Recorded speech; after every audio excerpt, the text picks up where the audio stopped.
So let's analyze Tyron Woodley, because even though I think some people are looking at him like he's a washed up UFC fighter, and if you kind of, all right, he lost a few fights in a row, but when you look at the murderer's row that Dana White put him on, because the UFC were not Woodley fans, I think business-wise he may have been difficult to deal with.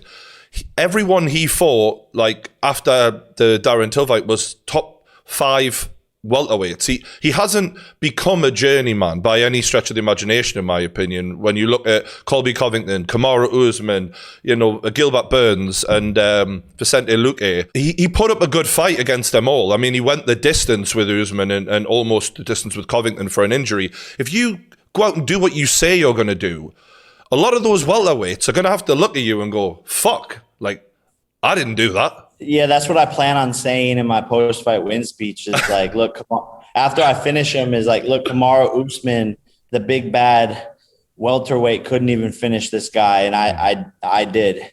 And so I think people will look at that and be like, oh man, what's going on here?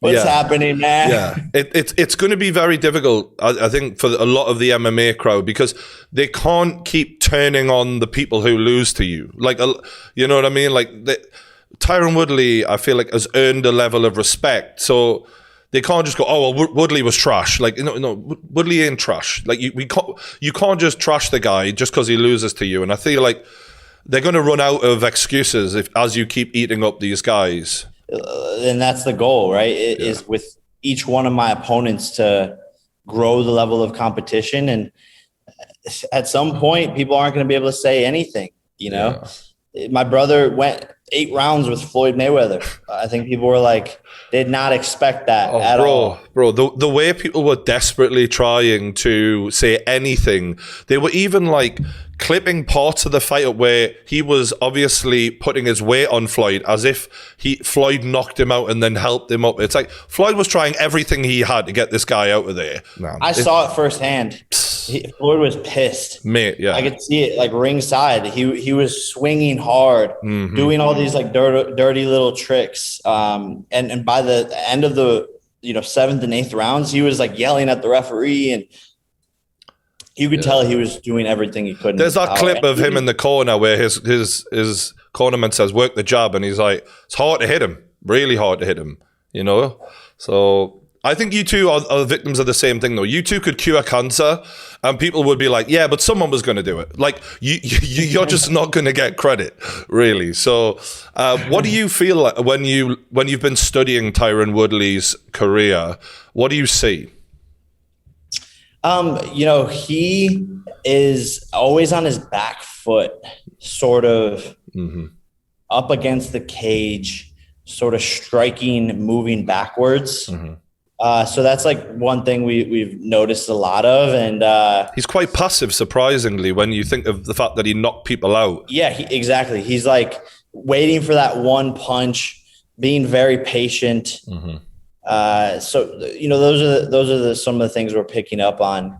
But personally, I don't think that bodes MMA. well. I don't think that bodes well for boxing, because with that 4-ounce glove, you can allow the other guy to get a lead on you and start. But those shots, they build up in a boxing match when it's more about volume, I think. And he's going to have to be a lot more aggressive with you, in my opinion. And I don't think that's in his nature, whereas it is in your nature. And I do feel like he's a little too happy to let the other guy lead the dance. And that's some of the worst things I'm saying from him right now. I've been in there with tougher guys than Woodley, and they haven't been able to land those big punches on me. And so that builds a confidence in me. If I can hang in there with these guys who are faster and more skilled than Tyron, then I think the fight on August 29th should be easy. And that's my mentality. Train at a level higher than what your opponent is, and the fight night becomes the easiest day of training camp. Yeah, if I was a Woodley fan, my worry would be also, I feel like if you get the lead on him and you start dominating, the likelihood of him turning it around is highly unlikely. Once his head goes down a little bit in fights, he stays in it, But I think he stays in it with a view of just don't get knocked out, just try and stay alive. He doesn't commit enough to really try and turn the fight around. And I think mentally, when I've seen you guys face to face, you seem to have an edge. Do you feel that when you're looking at him in his eyes? For sure, 100%. And I think that will only get exposed more during fight week. You know, as we get closer to the fight, you start to see people's like real emotions, because you could play a character, but even still, I saw a guy who was just like,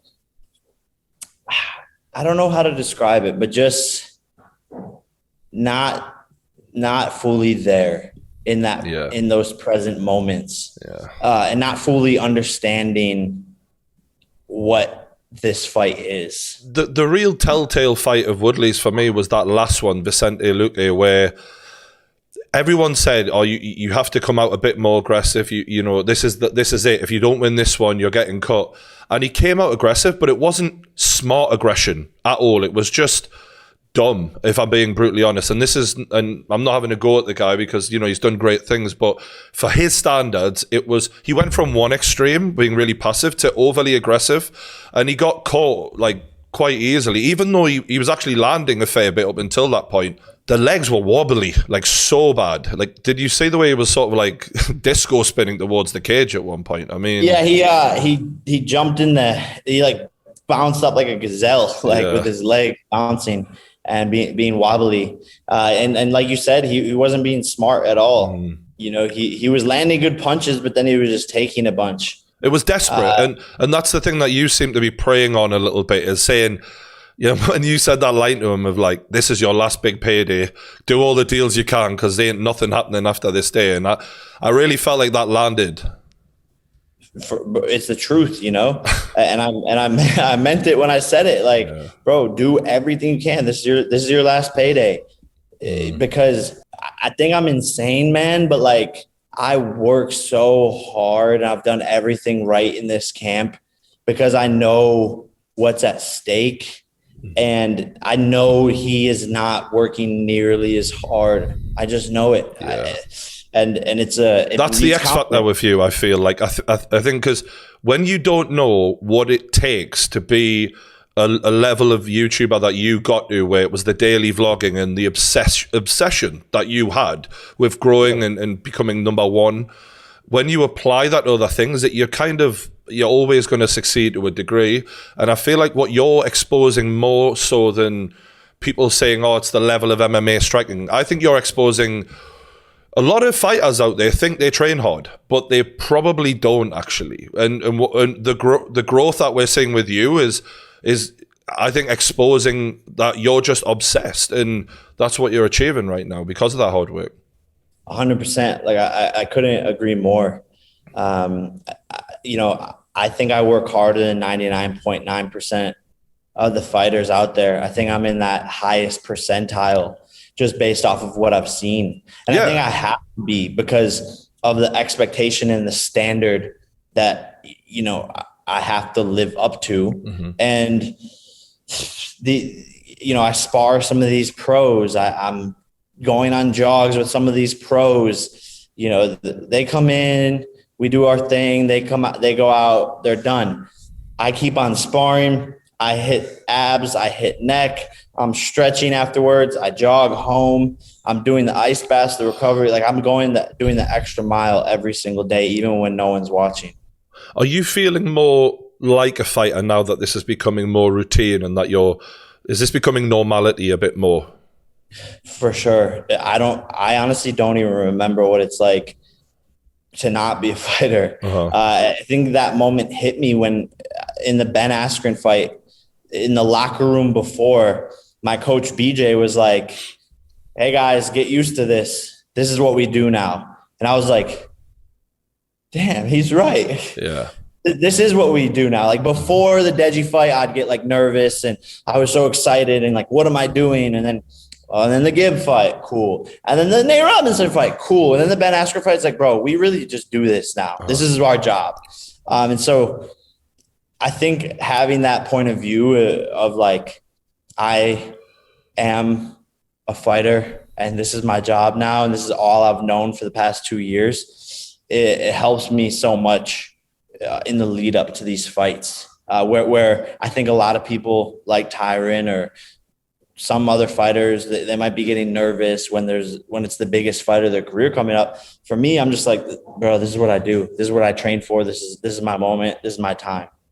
In terms of jeopardy, who do you think has got more to lose here? Me, bro, for sure. Mm-hmm. High risk, high reward. You know, if Tyron loses, it's like, yeah, well, you know, at least he got paid, and you know, he had a good career, but this is it for him, and you know, blah blah blah. Whatever else they're gonna say, and then with me, it's like laughing stock of the internet. Like, this guy was a phony. Every fighter is gonna come out of the woodworks and be like, ha ha ha, we knew this was just a temporary thing. Blah, blah, blah. So there's way more for me to lose.